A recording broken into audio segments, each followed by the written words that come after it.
But I will say that most of the time, when someone feels like, I don't feel like I can do it anymore, I think I need a medical tool to help me get through it, they're actually at the end, right? They're in transition and they just need a little bit of support. So before I go really deep into this, I just want to start off by talking about what the difference is between suffering and being in pain and just struggling to cope. A lot of the time when mom is saying like, I don't feel like I could do it anymore, this is really overwhelming, and they're like clearly not coping with labor well, they just need to find a rhythm. Everything when it comes to coping with labor boils down to finding your rhythm, which is the thing you do to help you cope with the contraction.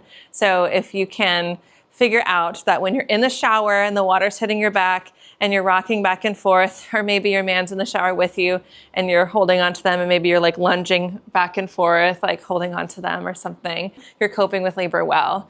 But as soon as like maybe baby shifts positions and the sensations change and then you're like, oh, I actually hate this. I hate the water. I hate everything. I don't like being in here anymore. I want to get out. I'm not coping well anymore. So usually that means we need to find something new to do to help you to cope. So if at any point you feel like I'm not coping very well anymore, we just need to find a new thing to do. So I would go into a new environment, go sit on the toilet, go lie in your bed on your side, go into the shower or the tub, get out of the tub, do something different, get in a different environment, change up the sensory input you're experiencing, the lighting, the sounds, the music, who's talking to you.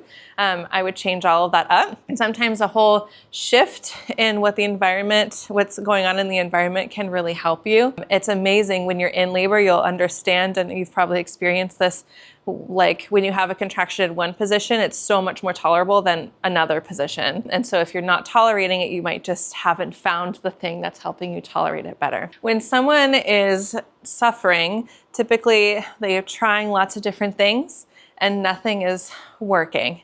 And they might start like showing signs that they're not coping with labor anymore very well, which typically looks like being really emotional, crying and feeling like expressing that they're feeling really overwhelmed. They might also be verbalizing and saying like, I really can't do this. I'm at my threshold. I don't want to do this anymore. I really need help, like starting to like really say. And if we hear them say that and we say, okay, let's try this different position. Let's try this different thing and nothing's working. And they're like, it's not working. That's typically a good sign that like we've tried the things and we need another tool to help them get through it. But before we do that, I would first try to really, in addition to changing positions and environment, try some emotional support too. Oftentimes when we're experiencing pain or intensity that's so overwhelming and we're having a hard time coping with it, it's because there's an emotional thing happening that's making it hard to cope. Can be emotionally challenging to have an experience where something's happening to your body and you don't have any control and you can't turn it off. You know, the only time you can rest is in between contractions. In other ways, we just have to surrender to it, and it could go on and on and on for hours. That can feel overwhelming or suffocating for people sometimes. To receive some really intentional emotional support, which typically looks like eye gazing, like having your partner look you in the eye and do the sounds with you, like do the moaning with you if you're moaning or making sounds, things like that. To use affirmations that you've practiced in pregnancy to reflect the truth to the mom that she's already doing it, and to support her in remembering that she can do this, her body was made to do this, and feeling safe. And sometimes that's what is needed, just the emotional support piece, to feel like we're doing this together, I'm not alone, you know what I mean? And if we've tried that, we've tried positions and it's not working and you're just really like emotional and like really struggling and you keep saying, I can't do it anymore, that's a good time to transition. And I think you will probably know if you do experience this, that like, oh, I am suffering. Like I was coping before, it was intense, but I was coping, and this is not coping anymore. And I'm trying to cope and it's not working. It's really unlikely if you prepare and you're planning an unmedicated birth that you'll actually have an epidural or get pain medication. But every once in a while, it really is the right choice for some people, depending on what's going on. It's never like any wrong choice, you know, it's just about doing in the moment what feels like is going to be best for you. Nitrous I had a mom try nitrous. She was wanting an epidural, but she also didn't want an epidural because she really wanted an unmedicated birth. So we were like, let's just try with the first thing that they have to offer, which is nitrous. And she took this inhalation of the nitrous and took the gas off, and she was like, that shit don't work. So that's her review for the nitrous. If you're at the point where you're actually really suffering, I don't think the nitrous will be that helpful. If you're already in the hospital and you feel like, I just need a little something to take the edge off, nitrous can potentially be helpful. Some side effects are dizziness, drowsiness, feeling claustrophobic from the mask. But what's nice about it is that you can take the mask and self-administer, and it leaves your system quickly. So you can put it up to your face, take a breath, and then you'll feel their effect immediately. And then by the next contraction, it's worn off. So you have to do it again and again and keep holding it to your mouth at the beginning of a contraction. And it's very safe, and there aren't a lot of risks to it. If you don't like it, you can just, stop. The biggest risk, I guess, is just feeling kind of nauseous or dizzy or maybe throwing up, but that would wear off pretty quickly. The next one is IV opioids. I would have spelled that wrong, except today I wrote a post about it and I learned that that's how you spell it. So pat on the back. IV opioids are unfortunately not super safe for babies. There are more side effects for babies, but there are some benefits to IV opioids in comparison to epidural. So I'll kind of illustrate all of that. The safest IV opioid that we're aware of is called remifentanil. A lot of people don't know that even with an epidural, fentanyl is typically used. Every epidural concoction of medication is a little different depending on the hospital that you're at. But with an epidural, it's local.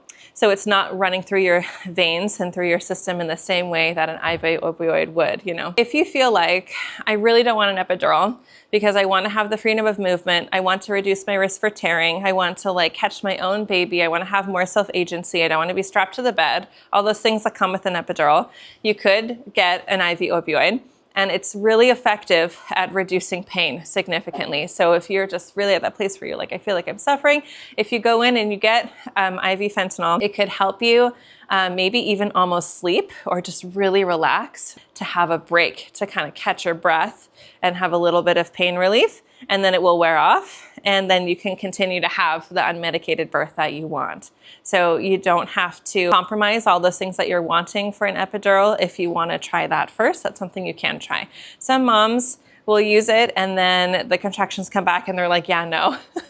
I need the epidural actually, and that's okay too. The risk with IV opioids is that since it's going into the vein, more of it is getting to the baby, and it can cause respiratory depression for babies. So they don't want to give it to baby when you're getting close to pushing. So probably to get this, they would want you to do a cervical exam so they know that you're not 9 centimeters and about to push, because that wouldn't be the safest time to get it. And for mom, it can also cause drowsiness, dizziness, nausea, things like that. But it does clear your system pretty quick. So if you get it in active labor, it should not affect the baby by the time several hours later when you're ready to push and have the baby come out. And then the next is epidurals and spinals. There's a difference between the two. A spinal, basically, maybe I'll say both of these. How they work is that they take a catheter and a needle and inject the needle into your spine, in the lower part of your spine, and then they use the needle to thread the catheter in, and the catheter pumps medicine into that lower part of your spine.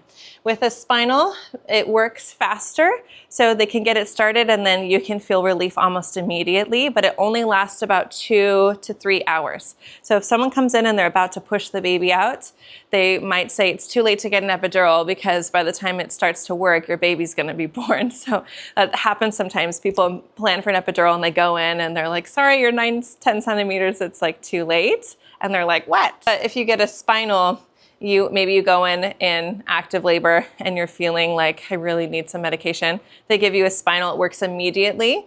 But then it's gonna maybe wear off, which might be beneficial if you're wanting an unmedicated experience for pushing. So it just kind of depends on what it is that you're wanting. With the epidural, it takes 20 to 30 minutes to kick in. So you'll still have to wait and have contractions for 20, 30 minutes.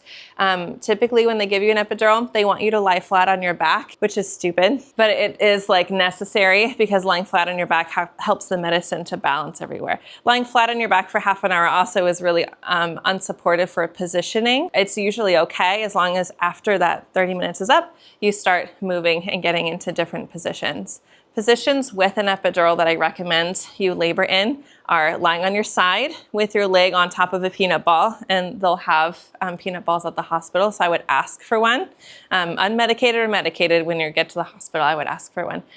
So you can flip on each side with the epidural every 15 minutes. You could also get in hands and knees, and you can get in a squatting position at the edge of the hospital bed. There's like a squat bar, and you can like squat and hold on to the bar like this. You just can't get yourself up there on your own. Probably you'll need someone to kind of help like lift your leg, because typically from the waist down, you can't feel very much and your legs aren't very mobile. With an epidural, you do need to stay in the bed, but that doesn't mean you have to do anything on your back outside of those first like 20 to 30 minutes to let the medicine move around. I really recommend you keep switching positions every 15 minutes, hands and knees, lying on your side, lying on the other side. In hands and knees, you could you're like this, and then someone could lift your leg up like this. And you're just gonna hang out here for a while, and then someone could lift your leg up here, and you do the other side. So we're gonna keep moving as much as possible, and that is what's going to prevent any sort of positioning issue with an epidural, which can sometimes happen when we get an epidural and then we just lie flat on our back because we're not receiving any support around moving. And you might receive some just depending on the nurse you have or your doula and things like that. So with an epidural, I will also say, and a spinal, like you can look at those interventions as a bundle of interventions. So it's not only the medication, but you'll also need some continuous monitoring on your belly, blood pressure cuff attached to a machine, and it goes off every 5 minutes for the first little while to make sure your blood pressure isn't dropping. Catheter, pulse ox they put on your finger, connected to a machine. So there's some tubes connecting you with your finger, connecting you blood pressure cuff, belly, maybe tubes to a machine, and then the catheter to like a bag. So it feels like you're strapped in. It can feel a little invasive, but typically if you are supported in like navigating the tubes and just moving around, moms still have really positive experiences. It's just knowing that you can move around. So that's why I mentioned maybe getting the IV opioid would help you avoid all of that stuff. If you're needing some support. So that's something I'd recommend considering trying first. The two biggest risks with epidurals are dropping your blood pressure, which can drop babies' heart rate sometimes, and also slowing down your labor. So if you wanted to get an epidural, it's better to wait until as far along in labor as you can, maybe like 6 centimeters or beyond, because it's less likely to slow your labor down. If you get it early in the early active phase of labor, it's more likely to slow your labor down. If it slows labor down, they'll want to give you Pitocin to speed labor up, and that can sometimes snowball into a whole thing, or sometimes it won't. But that cascade of interventions that people hear about and talk about, sometimes that starts with epidurals. But often, just in their own bundle, everything is fine. It's just every once in a while, other things can be needed to counteract like an issue from one of the interventions and so on and so forth, which is another reason why a lot of parents are like, I'm just going to try this and see so I can maybe avoid that. But if you do need this, there's nothing wrong with needing pain medication in labor, and often those side effects that I talked about or the risks of things snowballing do not happen. So I don't want to make you feel afraid of anything, just aware that those possibilities are there. So